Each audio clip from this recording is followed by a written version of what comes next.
할렐루야. 3월 17일 수요일입니다. 사순절 21번째 시간입니다. 기도합니다. 하나님, 오늘도 주님을 바라볼 수 있도록 은혜 주시니 고맙습니다. 주님을 바라보려고 시간을 내고 사모하는 마음을 가지고 이 시간 말씀을 함께 봅니다. 그동안 알지 못했던 믿음의 세계, 또한 천국을 경험할 수 있는 은혜로운 시간이 되게 하시며 주님을 바라봄으로 마음이 좋아지고 몸이 강건해지고 삶의 소망이 가득 참을 경험하는 생명의 시간 되게 하여 주옵시기를 예수님의 이름으로 기도드립니다. 아멘.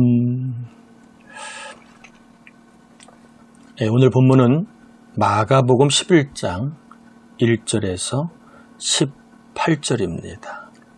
마가복음 11장 1절에서 18절입니다. 특별히 마가복음 11장에서 15장까지는 고난주간에 있었던 그러한 일들입니다. 특별히 이 고난주간의 그 일주일의 분량이 마가복음 전체의 3분의 1에 해당이 됩니다. 이것이 의미하는 바는 고난받는 종이신 예수님을 강조하여 당시 로마 제국으로부터 엄청난 핍박을 그리고 박해를 받았던 성도들을 위로하기 위한 마가의 또 하나님 마가를 통해 주시는 그러한 뜻이 있습니다. 특별히 삶에 어려움이 있거들랑 나만 이런 어려움이 있다 생각하지 마시고 우리 주님은 나보다 더한 고난을 받으시고 어려움을 겪으시고 고난과 어려움을 당하는 자를 위로하시는 위로의 주님이십니다. 고난주간에 특별히 사순절 기간에 고난의 주님을 바라보면서 주님도 나의 고통과 아픔을 아시겠지. 또 그 주님께 여러분 위로와 도우심을 구할 수 있기를 바랍니다. 오늘 본문은 좀 길긴 하지만 여러분이 좀 중요한 본문이기 때문에 읽지는 않겠지만 한번 중요한 내용을 좀 중심으로 살펴보겠습니다. 고난주간의 첫째 날 일요일 날 벌어진 일입니다. 1절부터 10절까지는 이러한 고난주간 일요일 날 있었던 이야기입니다. 새끼 나귀를 타고 예루살렘에 입성하시는 예수님이십니다. 예수님은 예루살렘에 입성하기 전에 1절에 보면 감람산 벳바게와 베다니에서 이제 하루를 보내셨다고 되어 있습니다. 이 감람산이라고 하는 것 좀 중요한 의미가 있습니다. 감람산은 스가랴 14장 4절에 보면 메시아가 오는 산, 그리고 그 메시아가 최후 심판을 하는 장소로 유대인들은 그렇게 알고 있습니다. 그러니까 감람산 하면 메시아가 오는 장소고 최후의 심판하는 장소로 그렇게 유대인들은 알고 있는 산입니다. 그러니까 예수님이 감람산에서 하룻밤을 주무셨다는 것은 유대인들이 그토록 원하는 고대하는 메시아이심을 이제 암시하기 위한 알려주기 위한 장소로 감람산을 선택하셨다 이렇게 볼 수 있습니다. 감람산에 오신 예수님을 보고 당연히 제자들과 유대인들은 이제 예루살렘에 예수님 입성하시면 다윗의 나라를 세우실 줄 알았습니다. 10절에 보니까 사람들이 찬송하기를 우리 조상 다윗의 나라요. 감람산에서 예수님이 이제 예루살렘 입성하여 어떤 나라를 다윗의 나라를 세우실 것으로 알았습니다. 로마의 압제하에 그리고 착취하고 괴롭히는 종교 지도자들의 압제하에 있던 유대인들을 구원할 정치적인 메시아로 예수님을 그들이 기대하고 열망하고 있었음을 10절에 다윗의 나라라는 말 속에 그들이 바라는 메시아가 다윗 같은 정치적인 메시아임을 알 수 있습니다. 그래서 그들은 백마를 타고 새로운 나라를 세울 왕으로 기대를 하고 있었는데 맹걸요. 예수님은 2절에 보니까 2절과 4절에 보니까 뭘 타고 입성하시지요? 나귀 새끼를 타고 입성하십니다. 다윗의 나라를 만들 메시아라면 승리의 상징인 백마를 타고 입성해야 되는데 예수님은 나귀 새끼를 타고 입성을 하셨습니다. 스가랴 9장 9절에 주님은 장차 메시아로 오실 주님은 구원을 베푸실 전능자이시기에 나귀 새끼를 타고 입성할 것으로 예언되어 있습니다. 그러니까 사람들은 다윗의 나라를 갈망하고 그리고 그들이 다윗 같은 정치적인 메시아를 통하여 해방과 압제에서 벗어날 것으로 기대했지만 예수님은 철저하게 성경 예언을 따라 로마의 압제가 아니라 사탄의 압제에 종교 지도자들의 착취가 아니라 사탄과 죄의 권세 아래 종로로 타는 사람들을 구원하기 위한 그러한 기름 부은 왕, 참 메시아로서 이 땅에 오셨고 그 사탄과 죽음과 죄의 종로로 타는 사람들을 구원하기 위하여 겸손한 왕으로 나귀 새끼를 타고 오셨음을 강조하고 있습니다. 자, 두 번째 11절부터 이제 14절까지는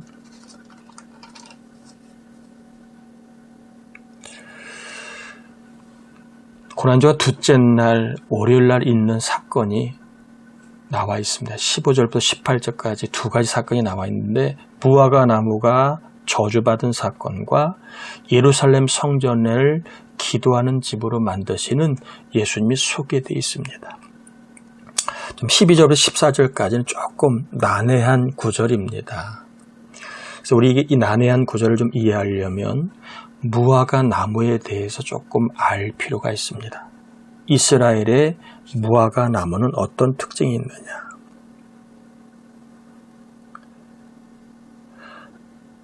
이 무화과 나무는 잎사귀가 있으면 반드시 열매가 있어야 합니다.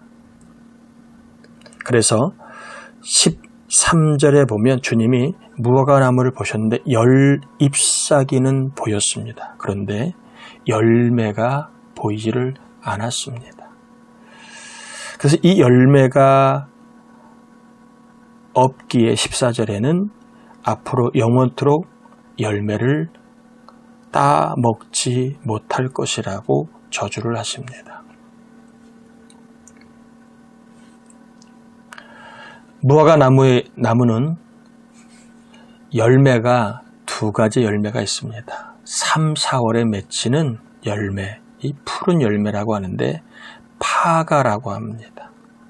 그리고 6월에서 10월에 수확하는 열매, 정말 제대로 된 단맛의 무화과 열매를 비쿠라라고 합니다. 그러니까 지금 12절 이튿날은 대략 4월경입니다. 그러니까 4월경이면 푸른 열매라고 하는 파가라는 열매가 잎사귀가 있으면 있어야 합니다. 그런데 잎사귀는 있는데 파가라는 열매가 없는 상황입니다. 파가라는 열매가 없기 때문에 제대로 된 무화과 열매인 비쿠라, 6월에서 10월에 수확하게 될 비쿠라를 맺을 수 없다. 그 비쿠라는 열매도 수확할 수 없다라고 말씀한 겁니다. 파가라는 열매가 없기에 비쿠라라는 그러한 열매도 없기 때문에 열매 없는 무화과를 저주하신 것이지요. 이것은 잎사귀만 있고 열매가 없는 이스라엘의 영적인 실상을 보여주고 있는 내용입니다. 즉 잎사귀는 교회 생활, 종교 생활은 있습니다. 그러나 열매, 즉 예수를 믿는 믿음, 이것은 없는 이스라엘의 영적인 상황을 이야기합니다. 결국 그들은 어떻게 되지요? 열매 없는 무화과처럼 버림받고 멸망하고 지옥 간다. 이게 14절에 말하고 있는 내용입니다.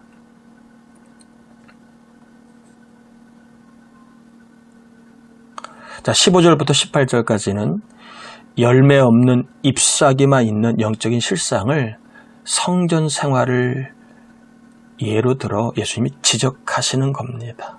자, 성전에 어떤 사람들이 있습니까?